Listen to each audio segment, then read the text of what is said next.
안녕하세요 여러분, 써뉴쌤이에요.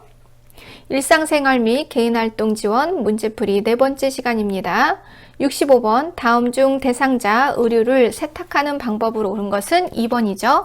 면직물, 속옷은 세탁한 후 삶는다. 그렇죠. 속옷은 피부에 직접 닿는 옷이죠. 그래서 우리 몸의 때는 단백질 성분이라고 했어요.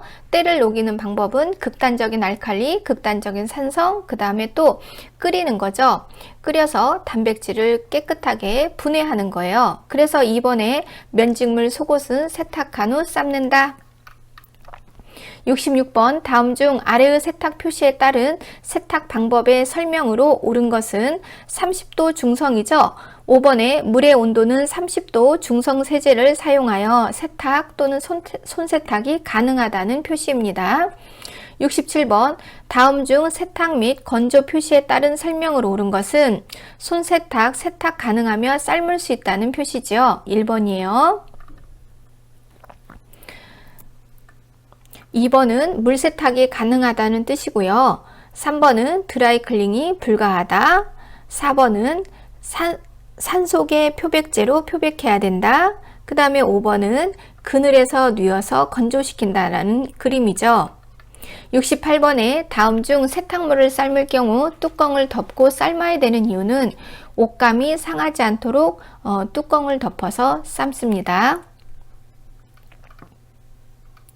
69번에 요양시설에 계신 대상자의 변실금, 대변을 지렸어요. 변실금으로 오염된 세탁물을 세탁할 때 옳은 것은 먼저 삶기 전에 먼저 세탁을 하죠. 대변도 역시 단백질 성분이에요. 그래서 찬물로 씻고 더운 물로 헹구고 세탁을 한 후에 삶아서 남아있는 단백질 성분 찌찌를 완전히 분해시키는 거죠. 그래서 3번 삶기 전에 먼저 세탁을 한다입니다. 70번 다음과 같은 그림과 같이 말려야 하는 세탁물로 옳은 것은 옷걸이에 걸어서 그늘에서 말린다. 색깔이 요란한 옷은 그늘에서 말리죠. 그래서 2번 파란색 나일론 블라우스 옷걸이에 걸어서 그늘에서 말립니다. 2번이에요. 71번 대상자의 의복을 관리할 때 다음 내용에 해당하는 표시는 햇볕에 건조 말린다. 옷걸이에 걸어서 건조한다. 5번이죠. 쨍쨍 해가 있고요. 옷걸이라고 써 있어요. 이 두 가지 문장을 만족시키는 그림은 5번입니다. 72번에 다음 중 대상자의 옷을 세탁하고 관리하는 방법으로 옳은 것은 5번이죠.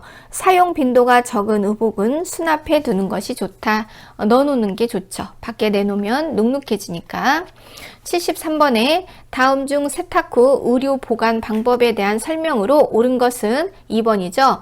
장마로 인해 눅눅한 침구는 건조하고 맑은 날에 바람을 한 번씩 쏘여주도록 한다. 끄급하면 냄새가 나고 세균이 옷에 살 수가 있기 때문이죠. 그래서 건조시킨다. 2번이에요. 74번 대상자의 옷을 보관할 때 한 가지 종류의 방충제를 사용해야 하는 가장 중요한 이유는 5번이죠. 여러 방충제가 화학 변화를 일으켜 옷감이 변질되기 때문에 한 가지씩만 사용하도록 한다.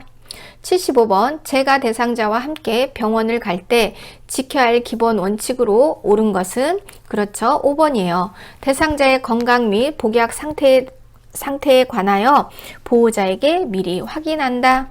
76번 대상자에게 처방된 약을 구매하는 업무 대행을 할 때 옳은 방법은 4번이죠. 약물을 구매하기 전에 처방전과 경비를 준비해서 가지고 간다. 77번 대상자와의 외출 동행 시 요양보호사의 행동으로 옳은 것은 4번이죠. 계단을 오를 때는 중간중간 쉬면서 이동하도록 한다. 그렇죠. 숨이 차고 무릎이 아프기 때문이에요.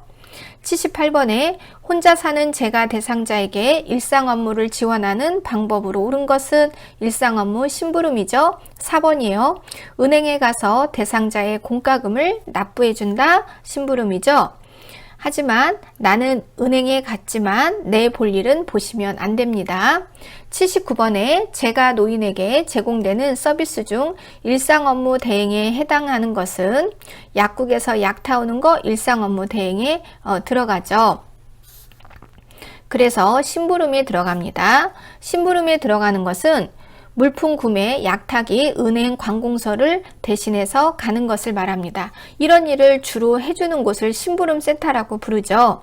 80번에 제가 대상자가 물품 구매를 요청할 때 이를 대행하는 방법으로 옳은 것은 1번이죠. 요청하는 물품을 명확히 파악한 후 구매하도록 한다. 81번 다음 중 요양보호사의 정보 제공으로 옳은 것은 뉴스를 보니까 장기 요양 비용이 오른다던데 얼마나 오를까? 요양보호사 다음 달부터 월 5% 오를 거예요. 정확하게 알려주셨죠? 3번이에요. 82번 대상자의 안전을 위한 주거 환경. 주거라는 것은 머무는 집을 말해요. 안전이란 다치지 않게 하는 거죠. 안전을 위한 주거 환경 관리 방법으로 옳은 것은 현관에 의자를 놓아둔다가 정답이죠. 그 의자에서 신발을 신고 의자에서 지팡이를 짚고 일어선다. 낙상이 생기지 않게 한다. 다치지 않게 한다. 1번이죠. 83번 대상자의 안전한 주거 환경을 위한 방법으로 옳은 것은 4번이죠. 조명은 불이에요. 불은 현관 밖과 발밑을 비출 수 있게 설치하도록 한다. 84번 대상자의 안전을 위한 거주 환경으로 옳은 것은 2번이에요. 대상자 방에 비상벨을 설치한다. 그렇죠. 비상벨을 설치해서 응급한 상황에 대처하도록 해야죠. 2번이에요. 85번 독거노인 가정에 화재, 가스, 감지 센서 및 호출기 등을 설치하여 안전에 상시 대응하고 항상 대응하고 확인하기 위한 시스템으로 옳은 것은 이것은 그냥 외우셔야 합니다. 응급 안전 시스템이라고 불러요. 응급 안전 시스템. 86번 다음 중 화장실 및 욕실의 안전을 위한 조치로 옳은 것은 2번이죠. 욕조에서 미끄러져 넘어져서 실려오는 경우가 있습니다. 욕조는 미끄럽기 때문이죠. 그래서 욕조 안에 미끄럼 방지 매트를 깔아 놓는 것은 낙상 예방에 좋습니다. 이번에 욕조 탕이에요. 탕 안에 미끄럼 방지 매트를 깔아 놓는다. 우리가 꼭 노인이 아니어도 우리 가정집에서도 욕조 탕 안에 미끄럼 방지 매트를 깔아 놓고 쓰는 습관은 낙상을 예방하는 가장 좋은 방법입니다. 87번에 대상자에게 쾌적한 실내 환경을 조성해 주기 위한 방법으로 옳은 것은 이 쾌적하다는 것은 햇볕도 잘 들고 습도도 적당하고 공기도 상쾌하다는 뜻이죠. 그래서 1번 자연 채광을 한다인데 자연 채광이 바로 햇빛입니다. 그래서 습도는 40에서 60%가 좋고요. 전체 난방이 좋고 그 다음에 간접적인 환기를 하는 게 좋습니다. 88번 노인은 외부의 환경 변화에 대응하는 기능이 떨어진다. 쾌적한 실내 환경을 조성하기 위한 기본 원칙으로 옳은 것은 2번이죠. 싱크대, 신발장 등에 전멸 등을 달아놓아 낙상을 방지하도록 한다. 89번에 대상자의 쾌적한 실내 환경을 조성하는 방법으로 옳은 것은 1번이죠. 무릎 아래쪽에 보조 등을 달아놓는다. 그래서 낙상이 생기는 것을 예방한다. 90번 조명을 어느 한 곳만 지나치게 밝게 하면 안 되는 이유는 눈이 부셔서 낙상을 할 수 있기 때문이에요. 그래서 3번 낙상의 위험이 높기 때문이다. 91번 대상자의 주거 환경을 청결하게 관리하는 방법은 4번이죠. 쓰레기통은 식초를 묻혀서 닦아낸 후 물로 헹군다. 92번 제가 대상자의 화장실 청소 방법으로 옳은 것은 3번 배수구에 희석한 소독제를 부어둔다. 사실 락스를 붓는 것은 그 안에 그 부속 그 장비들을 상하게 안 되잖아요. 그래서 락스보다 조금 농도가 낮은 소독제를 붓는 게 더 좋습니다. 93번에 다음 중 소독제 안전 사용 수칙으로 옳은 것은 5번, 피부에 소독약이 닿으면 즉시 흐르는 물에 씻어낸다. 우리가 집에서 가장 많이 쓰는 소독제는 아마 락스일 것 같아요. 락스는 반드시 물에 희석해서 쓰셔야 되고요.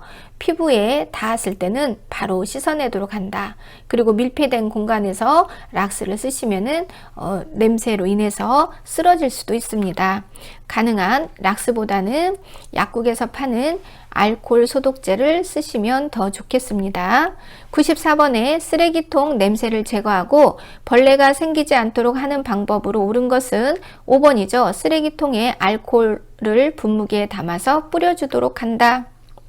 자, 그러면 일상생활 및 개인활동 지원 문제풀이가 끝났습니다. 수고하셨습니다.